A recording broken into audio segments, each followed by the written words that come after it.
Join us now for Take Me Out to the Ball Game.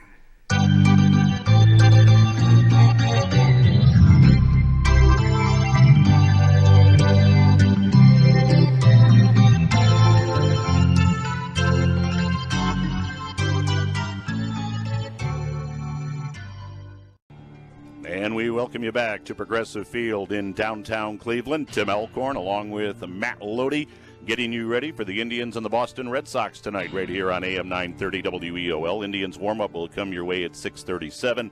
First pitch at 7:10. Tom Hamilton, Jim Rosenhaus will have the call on AM 930 WEOL and along the Indians radio network. They are in the booth to our left. But in the booth to our right here in the press box at Progressive Field, the iconic voice of the Boston Red Sox, Joe Castiglione. Who iconic means you're old, right? Does it mean you're old? Is that what it means, Joe? 1983 was your first year with the Sox, correct? Right. Came right here from Cleveland to the Red Sox in 83, the 35th year here. And we've been so blessed to have so many great teams and such great fan base. And it's been a wonderful experience. And I got 3 World Series rings, actually 4, including a pennant ring. Hoping for at least one more. Did you ever think in 1983 you'd still be calling Red Sox baseball in the summer of 2017? Not in this industry, because when I worked here, I went from 3 to 8 to 5 or 6 different radio stations. And, no, you don't ever expect to be in one place that long. But with the blessings of the ball club, it's happened. And, I guess we've lived right in that regard. Talk a little bit. Now, I'm a New Englander, so I know a little bit about Red Sox Nation and all that. But for the Indians fans that are dialed in on WEOL tonight, talk about the passion and the love of the Red Sox, not only in Boston, but as I said, in New England. Well, it's life and death. Maybe before the Cubs won, hey, they'd like to see a good game, but if they lose, have another beer.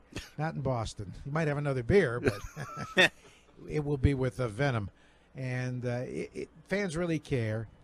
Sometimes I think they're a little too harsh and are a little spoiled, because when I came from Cleveland to the Red Sox, and I'm a native New Englander, I couldn't understand what all the complaining was about, because, in those days with Cleveland, we never had a chance. Between 54 through the time I left in 82, you just hoped to be competitive. With the Red Sox, they had a chance to win every year and came very close several times. It's better to come close and not make it than to finish in 6th place every year, as the Indians teams I was with did. And, of course, I'm glad to see that when that changed in the 90s.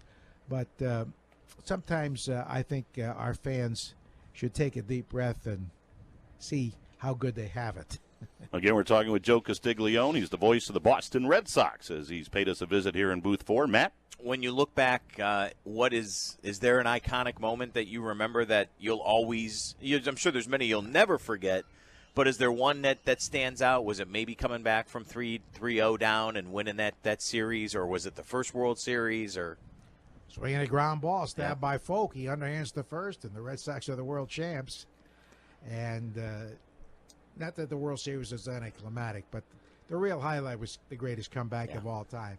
Because the Red Sox had never beaten the Yankees in a game with a championship on the line since 1904, when Jack Chesbro threw a wild pitch. And that gave the Red Sox the pennant. Of course, they didn't go to the World Series that year because there was no World Series. John McGraw wouldn't play him. But that was the biggest thing, I think, coming back to beat the Yankees in that series, the greatest comeback of all time. And we've had 3 world championships in my time, and they've all been different. 04 was about the greatest comeback and winning one for long lost or dead relatives. 2007 was about having the best team in baseball, and 2013 was all about Boston strong. Yeah. And how the bombings united. Right. This town loves Tito.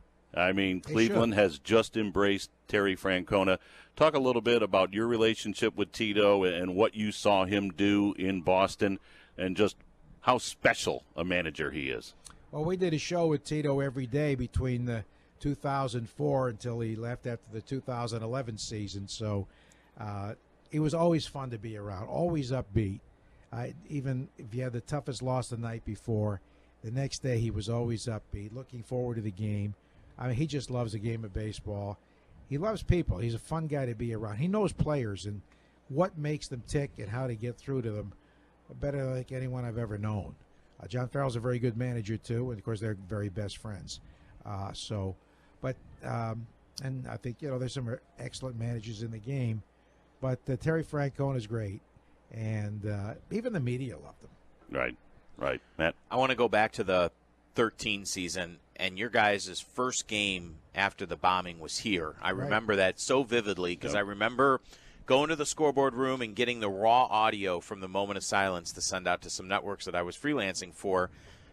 I mean, was that just an overwhelming night for you guys as an organization, for you personally? What can you look back on that? And, you said that season was all about that incident per se, or that feeling of Boston strong. But can you look back on that and sort of, now 4 years later, it's hard to believe it's been that long, look back on that and say how prideful that was that the community came so together? Definitely, Matt. We were on the bus getting ready to leave. We had the morning game, Patriots Day game. When we heard about it, we didn't know if we'd get out of town or not.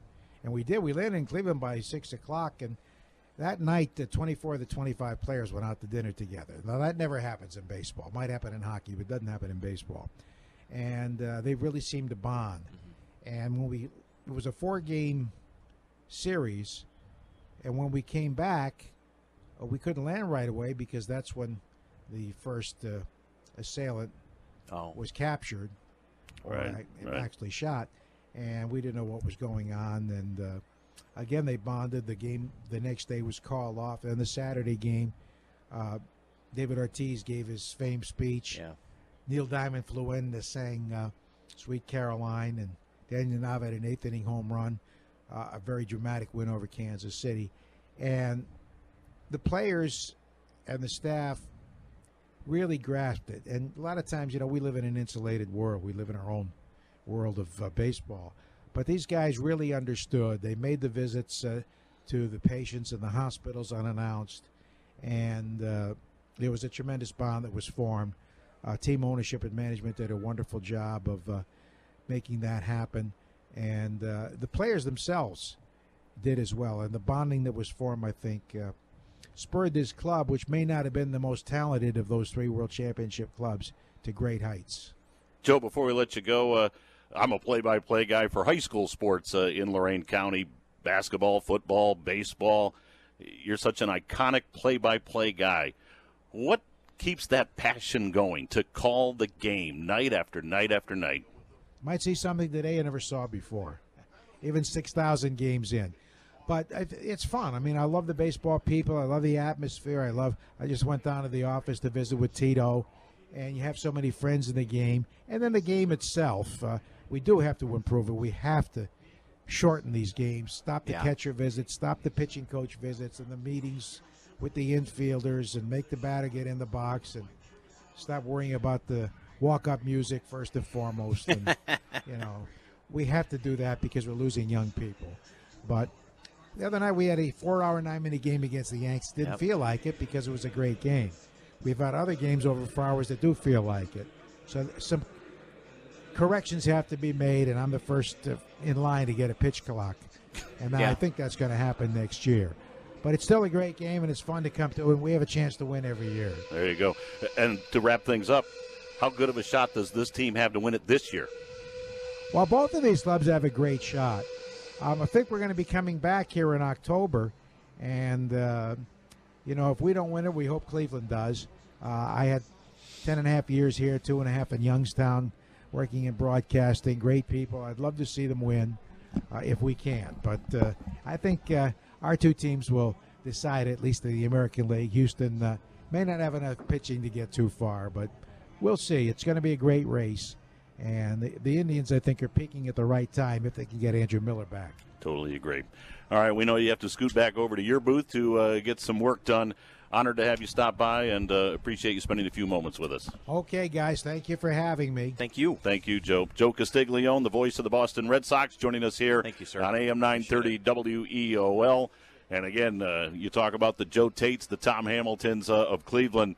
Joe Castiglione, certainly a legendary figure in Boston and New England, no doubt about it. Good to have him on.